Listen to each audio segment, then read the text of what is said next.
दोस्तों जैसे कि आप लोगों को बता दें, भोजपुरी इंडस्ट्री में आए दिन नया नया विवाद होते रहता है। जैसे कि मैं आप लोगों को बता दूं, महेश पांडे को लेकर के बहुत बड़ा चर्चा का विषय बन चुका है। तो आप लोग वीडियो को लाइक कर दिएगा, चैनल को सब्सक्राइब करिएगा। चलिए वीडियो को हम विस्तार से स्टार्ट करते हैं। तो जैसे कि महेश पांडे को लेकर आकांक्षा दुबे की मां बहुत बड़ा सच बोल दिया है। जैसे कि मैं आप लोगों को बता दूं कि भोजपुरी में आए दिन कोई ना कोई बात के लेकर विवाद होते रहता है। तो इसी पे आकांक्षा दुबे के मां सामने आई है, मीडिया पे अपना कुछ पक्ष रखी है। तो इसी मुद्दा पे आज हम आप लोगों को बताएंगे। तो चलिए वीडियो को लास्ट तक देखिएगा दोस्तों।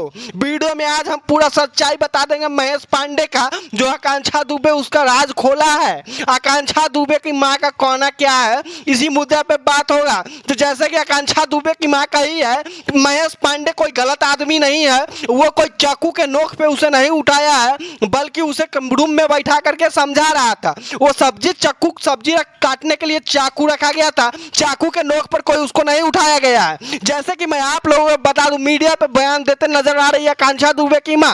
आकांक्षा दुबे का मां का कहना है कि वो गलत आदमी नहीं है, उसको फंसाया जा रहा है। जी हाँ दोस्तों, भोजपुरी में आए दिन कोई ना कोई बात को लेकर विवाद होते रहता है। ये महेश पांडे है, जो कुछ दिन पहले एक वीडियो ज्यादा सोशल मीडिया पे वायरल हुआ था, जिसमें एक रूम में चाकू रखा हुआ था सब्जी काटने के लिए। ऐसे ही लेकर के मजाक में बोली बात हो रहा था, तो उसको फंसाने का साजिश किया जा रहा है। जैसे कि मैं आप लोगों को बता दूं, वो गलत आदमी नहीं है। आकांक्षा दुबे के मां इस बात का राज खोल दिया है। तो आप लोग का वीडियो पसंद आया होगा तो चैनल को लाइक कर दीजिएगा, वीडियो को लाइक कर दिएगा, चैनल को सब्सक्राइब करना नहीं भूलिएगा। आकांक्षा दुबे की मां कही कि मेरा बेटी को ऐसा नहीं कर सकता है, कभी नहीं कर सकता है। मेरा बेटी तो ऐसा ही था जैसा कोई बन भी नहीं पाएगा। तो जैसे कि मैं आप लोगों को बता दूं, आकांक्षा दुबे का भी बहुत बड़ा राज खुला है इस केस में। वीडियो पसंद आया तो लाइक सब्सक्राइब करना ना भूलिएगा। जय हिंद दोस्तों।